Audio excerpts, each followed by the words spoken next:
Let's say you ask gamers to list as many cool role-playing video games as they can.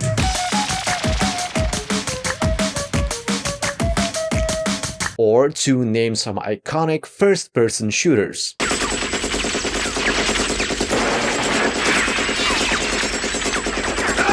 And how about some really good, widely known educational games? There is no such thing.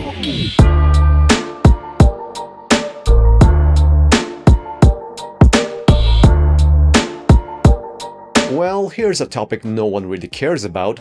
I should expect a ton of views under this one. Educational video games. When it comes to these, I've come across two major groups. Those who are really enthusiastic, loving the idea, mostly teachers, scholars and researchers, and the majority of the gaming community, who mostly mock educational games or can't care less about them. There is a problem with educational games and their current state in the video game market. I mean, we all know that they exist, but it seems that compared to regular video games being like those cool, popular kids at school, educational games are like creepy, nerdy kids that no one really wants to hang out with. In this video, we dive into some major reasons why games that combine playing with learning practical knowledge or skills struggle to achieve commercial success and are often overlooked by the industry. Yeah. Starting from the beginning, the distinction between those two seems pretty obvious. There are games that were designed primarily for entertaining purposes, for having pure fun, enjoy challenging gameplay, or a fascinating story. And there is the specific type of games that were designed primarily for educational purposes, to help you learn some useful stuff or skills, while trying to keep some of these cool features too. While the whole video game industry developed into a multi-billion-dollar business, educational games are viewed as a relic of the past or some failed concept. I mean, no one even talks about them that much in the game development community. But do these games really failed, and why?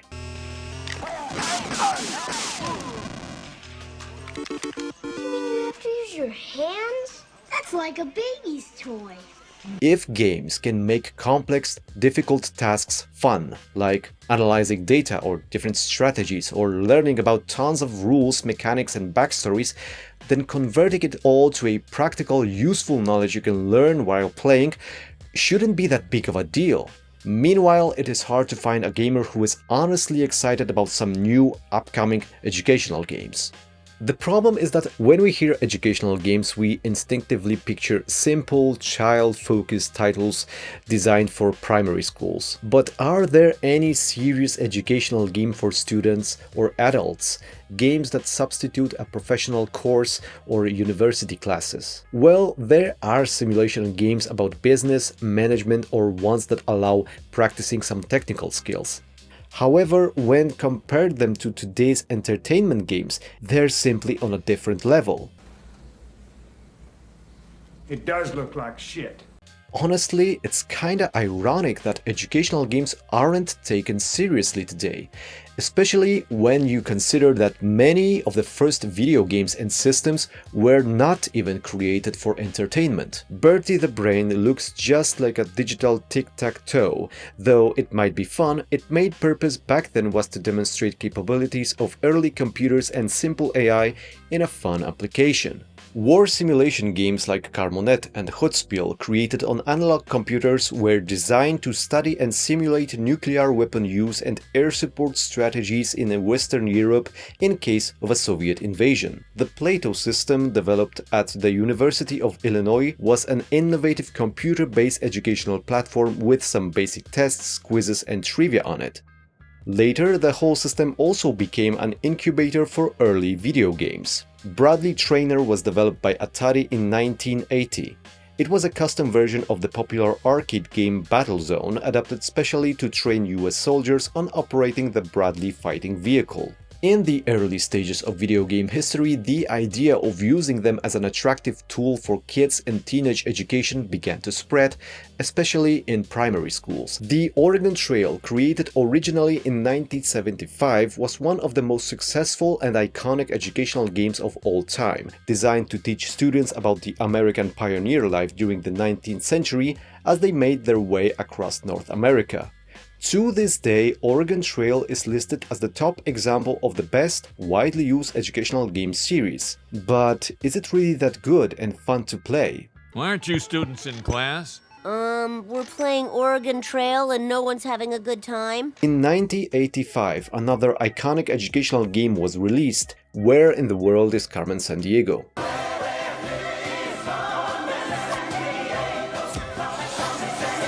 The game taught about geography, world cultures, astronomy and history through problem solving. Players were trying to locate a group of thieves and the infamous Carmen Sandiego. There are several similar games from that era, like Reader Rabbit, Number Munchers, Math Blaster, Treasure Math Storm, Museum Madness, and many more. Overall, compared to commercial video games from that era, it looked quite promising.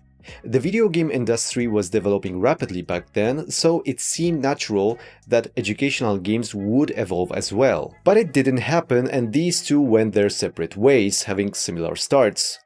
Today, entertaining gaming has grown to a multi-billion-dollar industry, and it's constantly growing with a lot of innovations. Meanwhile, most educational titles follow the same old approach, being way behind industry standards in almost every way, with outdated graphics and poor design. Still, there are modern video games that stand out, designed primarily for education or with the potential to teach various subjects and provide valuable knowledge. For example, Variant Limits focus on math learning, turning it into an epic quest where players solve puzzles using calculus principles. Similar case with 3D Math Ultra, being a gamified math trainer, allowing players to learn and practice different math formulas and their calculus skills in dynamic, challenging minigames. Beyond Blue takes place in a near-future setting. It's a slow-paced, relaxing game where players explore the mysteries of the ocean, learning about marine life and the importance of protection and preservation of ecosystem through the perspective of a deep-sea explorer and scientist. Code Combat teaches programming through a fantasy role-playing game. Players guide their characters through levels by writing real code. Kerbal Space Program teaches about fundamental engineering problems to solve while constructing and launching a space rocket. Aviators is an educational adventure game featuring skill elements and logical riddles. Set during the World War II, its storyline is based on real historical events and Polish aviators from that era.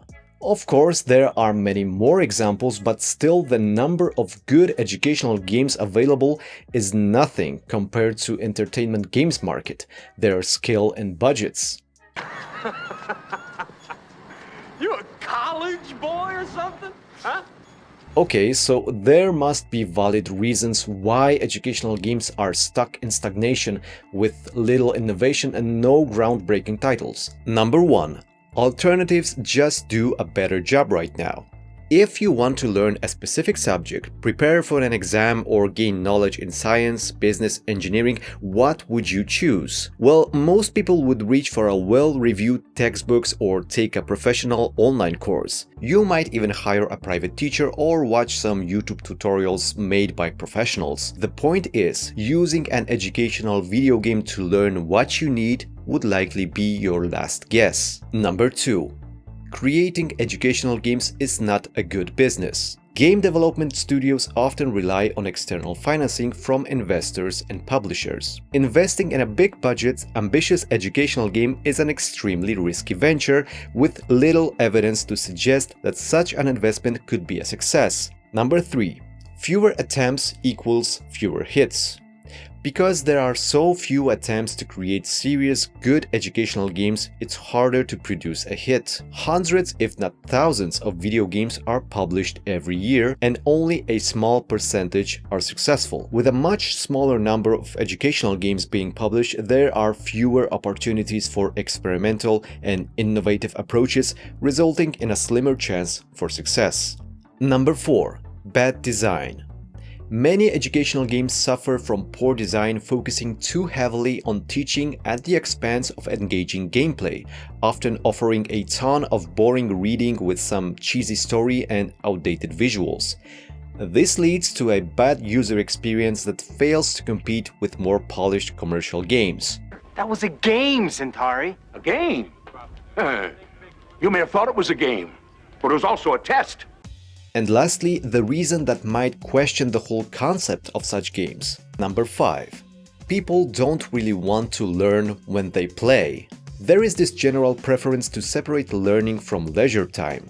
While educational games aim to combine learning with fun, many people prefer not to mix these activities. The challenges that educational games face aren't due to just one isolated factor. Instead, it is a complex mix of multiple issues, each influencing and intensifying the others. Educational games aren't considered good business, so they lack sufficient budgets and support, which often leads to poor design. This results in games that are not effective, and consequently, alternatives are better. It can work the other way around too, or feature different combination in this cause and effect sequence.